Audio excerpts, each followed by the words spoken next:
Assalamualaikum warahmatullahi wabarakatuh. Perkenalkan, kami dari kelompok 2 yang beranggotakan 1. Dwi Kusuma Andini dengan NIM X90230827. Yang kedua ada Mbak Nur Fitriana dengan NIM X9023085652. Yang ketiga ada Mbak Orin Meyanti dengan NIM X9023086675. Dan yang terakhir, saya sendiri, Rahmacika Kusumawardani dengan NIM X9023087718. Di sini kami ingin mendemonstrasikan hasil diskusi kami tentang prinsip fleksibilitas dan implementasinya dalam pembelajaran. Next, Mbak. Untuk slide yang selanjutnya akan dipaparkan oleh Mbak Orin Meyanti. Kepada beliau, saya persilakan.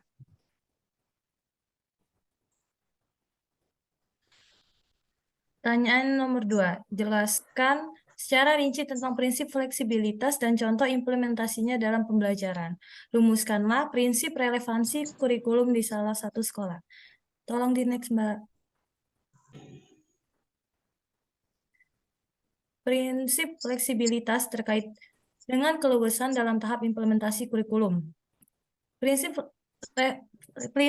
fleksibilitas dalam kurikulum adalah suatu kurikulum harus dirancang secara fleksibel atau luas sehingga pada saat diimplementasikan memungkinkan untuk dilakukan perubahan untuk disesuaikan dengan kondisi yang ada yang tidak terprediksi pada saat kurikulum itu dirancang.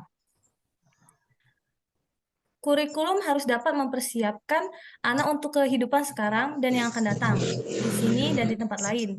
Bagi anak-anak yang memiliki latar belakang dan kemampuan yang berbeda, hal ini berarti bahwa kurikulum harus berisi hal-hal yang solid, tetapi dalam pelaksanaannya memungkinkan terjadinya penyesuaian-penyesuaian berdasarkan kondisi daerah, waktu, maupun kemampuan dan latar belakang anak.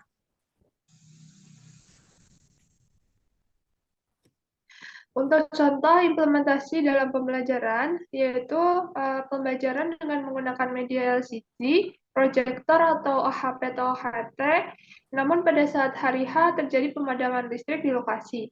Nah, bagi kurikulum yang memenuhi prinsip fleksibilitas, kondisi ini tidak menghambat keberlangsungan pembelajaran. Dengan sedikit melakukan perubahan pada aspek media yang digunakan pembelajaran tetap berlangsung, namun tetap mengarah pada pencapaian tujuan yang diharapkan.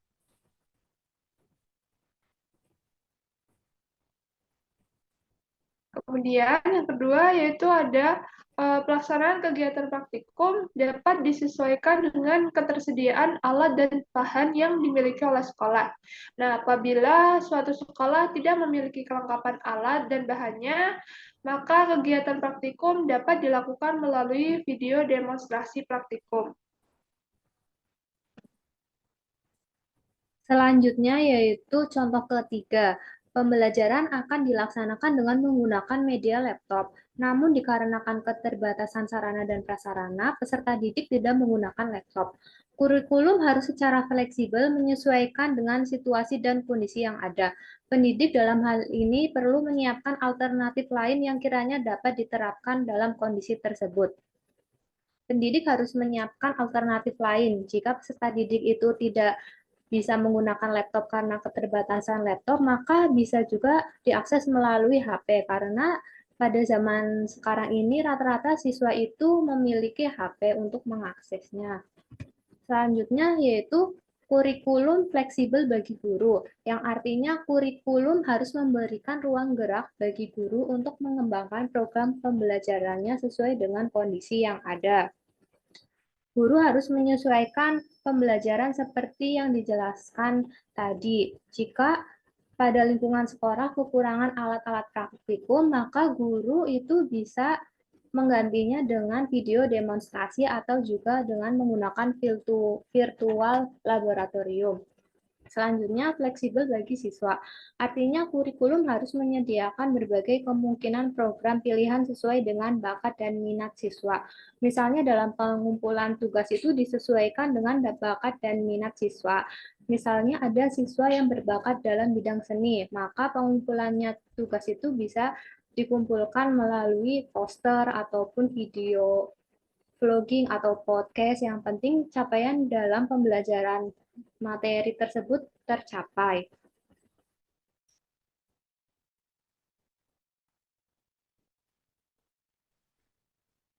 Nah, selanjutnya yaitu rumusan prinsip relevansi di beberapa sekolah yang telah kami identifikasi. Di mana sekolah yang kami identifikasi adalah sekolah SMA IT Al-Hikmah Karanggede Boyolali, di mana di situ sekolahnya berbasis Islam terpadu yang mengadakan pelatihan pembuatan media pembelajaran interaktif untuk guru dengan tujuan agar guru dapat membuat media yang sesuai dengan perkembangan zaman dan karakter siswa pada saat ini. Nah, di sini pada itu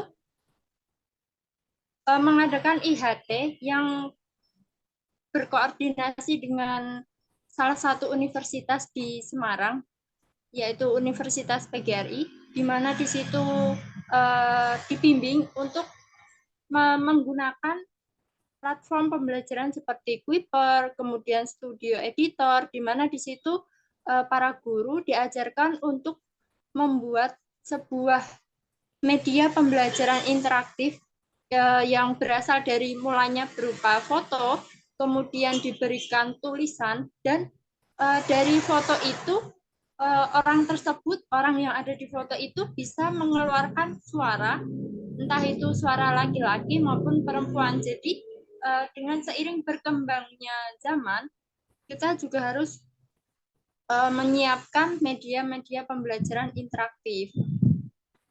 Next, Mbak.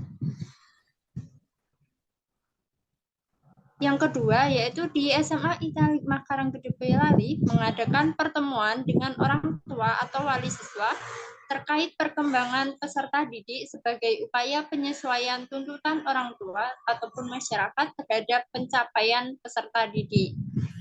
Dan yang terakhir adalah SMA IT Al-Hikmah Karanggede Boyolali mengadakan perlombaan olahraga dan seni sebagai upaya penerapan prinsip relevansi terhadap kebutuhan perkembangan potensi peserta didik yang bukan hanya di bidang akademik saja. Nah, pada saat itu di SMA IT Al-Hikmah ini dalam rangka memperingati Hari Kemerdekaan Republik Indonesia, di sekolah mengadakan sebuah perlombaan olahraga dan perlombaan seni, di mana siswa yang berbakat dengan olahraga lari, dengan olahraga badminton, voli, maupun basket. Nah, di situ terdapat berbagai cabang perlombaan. Jadi, siswa tersebut bisa mengikuti lomba-lomba tersebut sesuai dengan minat dan bakat dari peserta didik. Jadi, di mana di situ siswa dapat mengembangkan potensinya sendiri, bukan hanya melalui bidang akademik saja. Nah, mungkin itu yang dapat kami sampaikan. Kurang dan lebihnya mohon maaf. Kami akhiri. Wassalamualaikum warahmatullahi wabarakatuh.